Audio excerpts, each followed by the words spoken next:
The Joy Behar Show, every night, 10 Eastern, on HLN. The downside of being outspoken is sometimes you get in trouble. I can relate because I've gotten into trouble over my career also. Congratulations. Yes, and thank you. I mean, when you have a big mouth, you're going to get in trouble. And my mother used to say, good luck with your mouth. But that's called freedom. It's called freedom of speech, and I use it every day. And you pay the price. You pay the price. Okay, and you did pay the price. Okay, so like those Israel remarks that you made, and I want people to see what it is we're talking about. So let's watch. Any comments on Israel? We're asking everybody today. Any comments Tell them on to Israel? get the hell out of Palestine. Ooh. Any better comments on that? Remember, these people are occupied, and it's their land. It's not German, it's not Poland. So where should they go? What should they do? They go home. Where's the home? Poland. So the Jews, Germany. You think Jews go back to Poland and Germany? And America and everywhere else.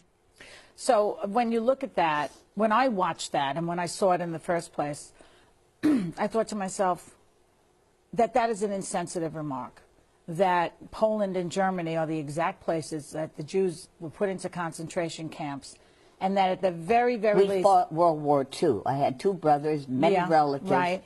There hasn't been the persecution since World War II. You don't take other people's land.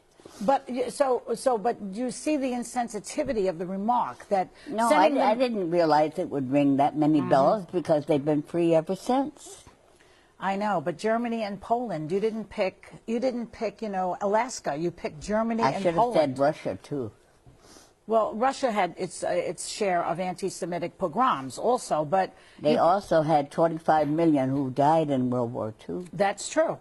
But I'm trying to... More than that. Yeah, so, I mean, Germany, Poland, Dachau, Auschwitz, we're talking about... And the United States. And the United States what?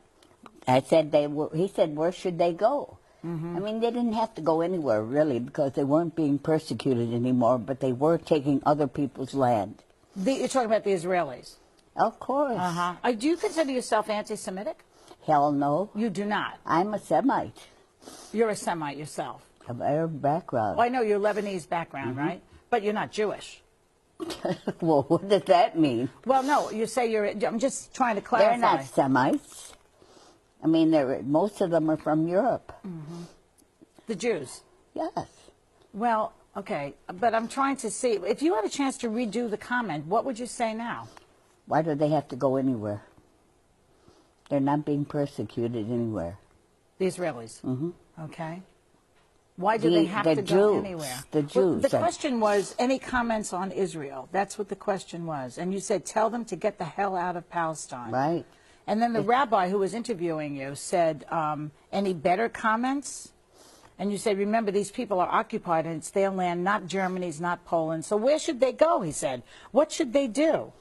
And you said, go home. Why do they have to go anywhere? They aren't being persecuted. They don't have the right to take other people's land. Under international law, occupied land should not be annexed. But then maybe you should have said, I'm not putting words in your mouth, but maybe you should have said, well, the Israelis should stay in Israel, but you said they should go back to Poland and Germany. That's what got you in trouble, Helen. He said, where should they go? Yeah.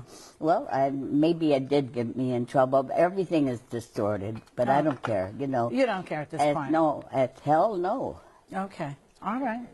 Well, you got a lot of criticism for it. How did you deal with all of that criticism? We have organized lobbyists in favor of Israel. You can't open your mouth. I can call the President of the United States anything in the book. But if you say one thing about Israel, and you're off limits. Well, that's what happened to you. I mean, the Society of Professional Journalists retired the Helen Thomas Lifetime Achievement Award.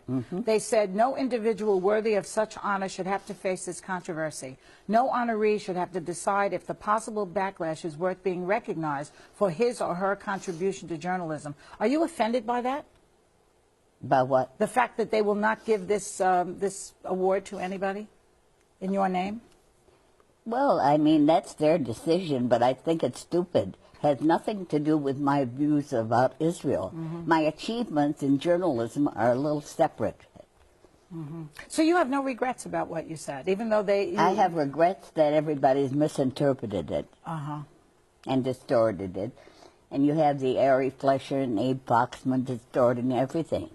So I certainly knew that, and I should have kept my mouth shut, probably. But you still don't feel that it was insensitive in any way? No. No.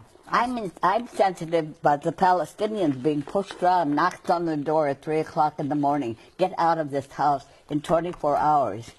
3 generations in refugee camps. Okay. Pushed from their homes. I see. But you see the other side of it. The other side of it is that the Jews are sensitive because of the history that they have in the 20th everybody's sensitive century. when they're being pushed out of their homes. Well, but the 20th century was particularally cruel to the Jewish population. Yes, it was. In Europe, in Germany, my and Poland. family went through World War II. We were very sensitive. All of us were there. Every American was there. But did your family go to a concentration camp? No. No. Well, that's the difference. That's the point. The difference is that count how many thousands of Palestinians are in jail now, thrown from their homes. 1 million refugees. Is that sensitive? Everybody's got sensitivity points here. Right. You're right.